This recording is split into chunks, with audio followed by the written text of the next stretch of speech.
Este ciclo se proyectó de manera casi integral por primera y única vez en el año 80 en el Whitney en Nueva York. Ese programa es el que yo tomé como guía, pero ahí faltaban 4 películas que al parecer Frampton decidió incluir a posteriori en el ciclo. Esto lo descubrí leyendo este libro y hasta que no profundicé en la lectura todo lo que debí, pues no se pudo hacer nada, pero sí se pudo. Gracias a la generosidad de Jaime y de Chema, se hizo un segundo envío de las copias desde Nueva York, con todo lo que eso conlleva, para ver el ciclo en su integridad. Frampton fue muy totalizador haciendo este monumento y nosotros hemos intentado respetar esa sistematicidad.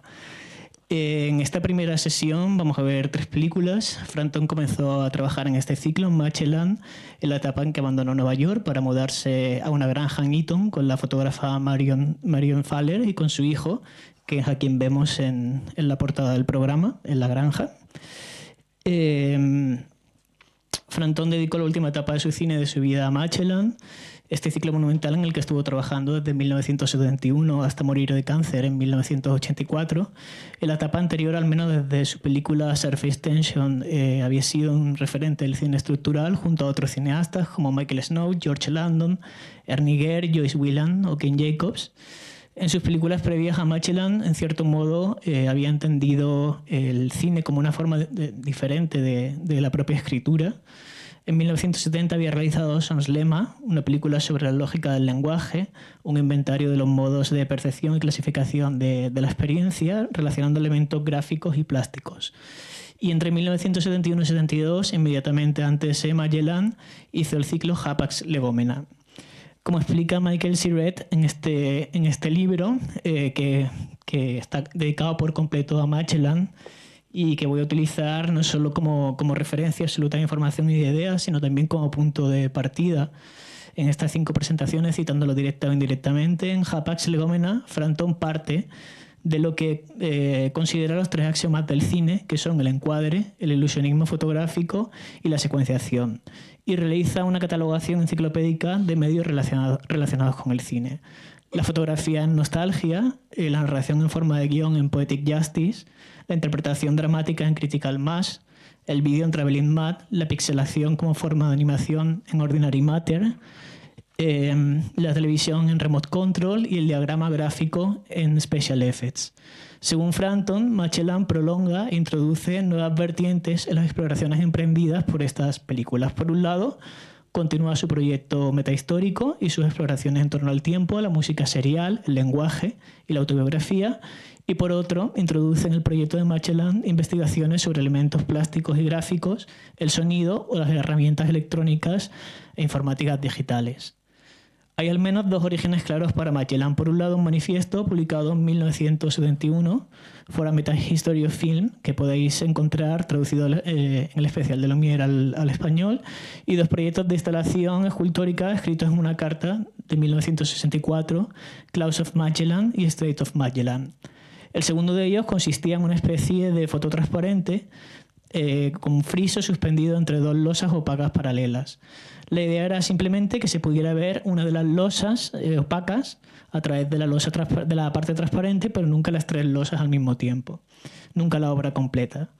En cuanto a la otra referencia para Magellan, era la del propio título, las circunnavegaciones de Fernando de Magallanes, que fue el primer navegante que dio la vuelta al mundo en un viaje realizado entre 1519 y 1522.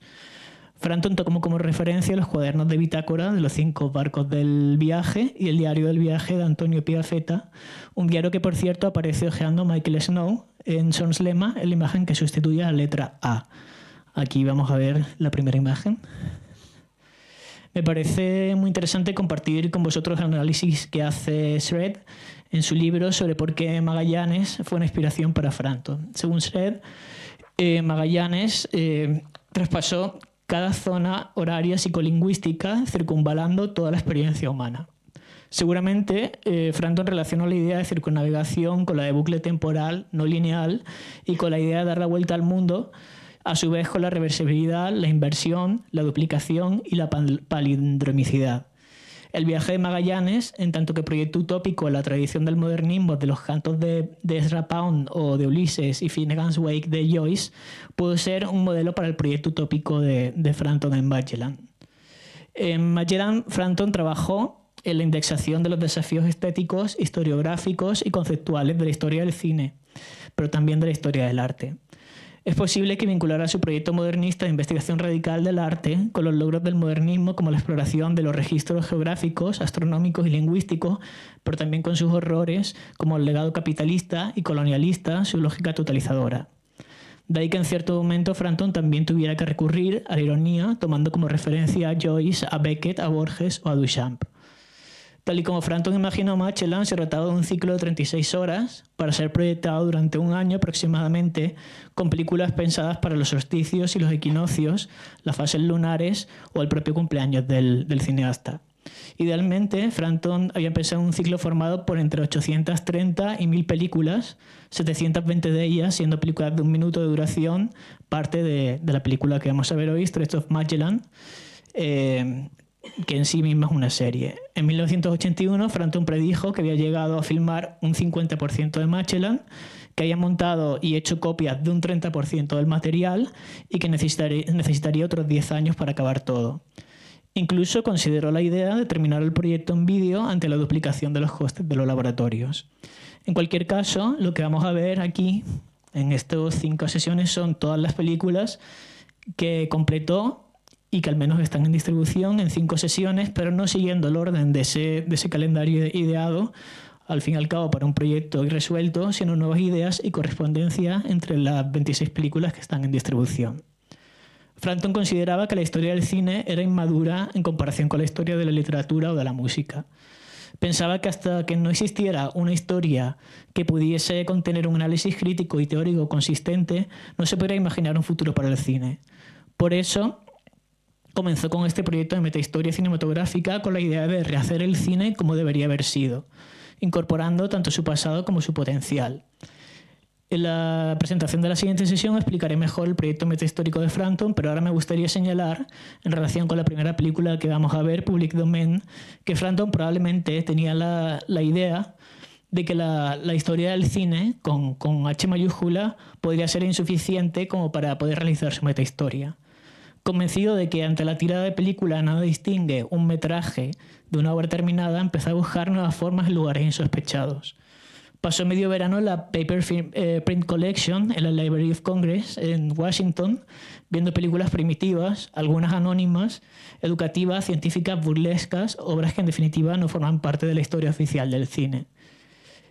Frampton compró 125 películas para usar en Magellan en forma de apropiación metafórica o histórica. De modo que, como dice Shred, la figura del metahistoriador plantea una fusión entre el artista y el archivista. Es aquel que toma los trabajos primitivos como metraje para construir nuevos trabajos idénticos e inventa una tradición con ellos. Eso es lo que se ha llamado monumentos históricos o monumentos discretos. Si vemos la imagen 2, una imagen enigmática, pero que da muchas pistas en cuanto a la primera película, Public Domain, está formada por 16 películas que van de 1894 a 1904. Puede verse la película como un catálogo de la experiencia humana o como un catálogo de algunas formas de precine. Hay noticieros filmados en exteriores y en estudio, recreaciones históricas, variaciones en el número de tomas o en los ángulos de cámara. Pero en cualquier caso, el misterio del orden secuencial es parte del gusto de Frampton por las adivinanzas, así que lo voy a dejar ahí. En cuanto a la segunda película de la sesión, Draft and Fragment, Straits of Magellan, dialoga con el protocine de los actualités de los Lumière. Frampton decía sentirse abrumado por la plenitud de la imagen fotográfica, así que filmó tomas silentes de 1 minuto de duración a las que se refirió como panópticos o pans. En un principio había pensado hacerlo en color y con sonido sincrónico, convencido de que los Lumière lo habrían hecho si así hubiera sido posible, pero luego abandonó la idea del sonido. En la imagen 3 se ve que con una conciencia enciclopédica, la idea de Frampton era distribuir este inventario sobre la percepción del mundo por todo el ciclo de Magellan, pero la ordenación parecía imposible. Empecé imaginando las categorías de los Lumière, vistas ordinarias, extraordinarias, exóticas y eróticas, pero como no encontré un orden, de los 720 panópticos planeados, acabó 49, que son los que vamos a ver. Hay otros panópticos, por cierto, filmados, pero que no considera terminados, a pesar de que no hay montaje en sí mismo, y están depositados en Anthology. La tercera película de la sesión consiste en una serie llamada Mindfall, filmada en Puerto Rico, en lugar del segundo desembarco de Cristóbal Colón.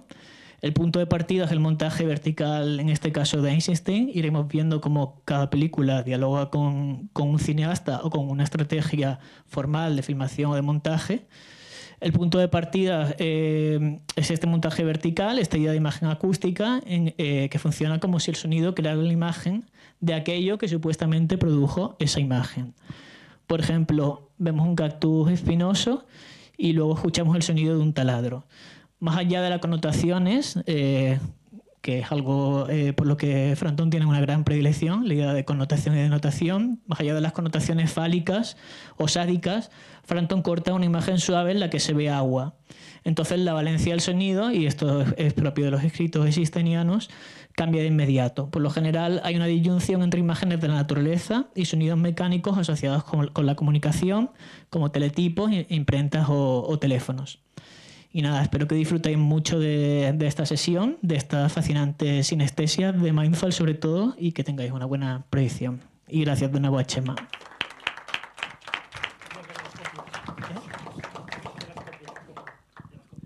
Bueno, a ver, simplemente decir, como dice Jaime, que hay copias que no están en muy buen estado. Estas copias solo están en distribución en la Filmmakers Cop, que es de donde vienen.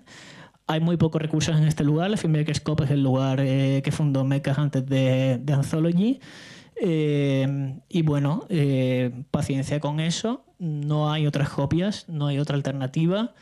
En muchos casos, yo estando ahí, incluso me encontraba copias en tan mal estado que ni siquiera ellos me podían proyectar y se terminaban descatalogando, retirándolas de distribución. Así que igual esta es la última proyección de alguna de estas películas.